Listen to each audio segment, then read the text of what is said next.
Sen gittin ya, gönlümde fırtına. Her köşe başı anı, her adımda hasret. Yalnız kaldım sokaklarda, adın dudaklarımda. Gel de bak, ne hale geldim, ne hale. Ah bu gönül seni unutmaz. Her gece her düş yine sen.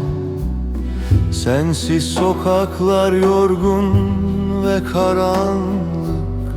Gözlerinde biriken binlerce damla yaş. Gel desem belki dönersin diye. Ama sen gittin, çoktan uzaklardasın.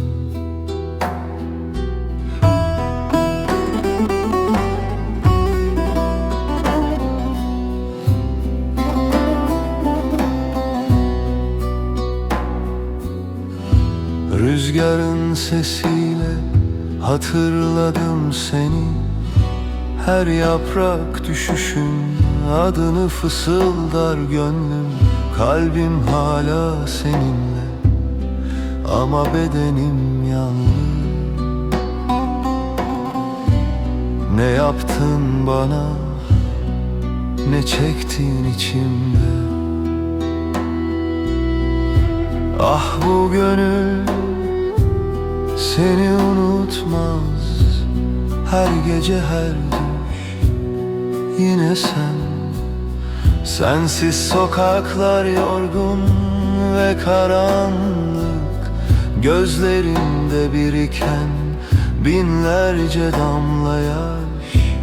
Gel desem belki dönersin diye.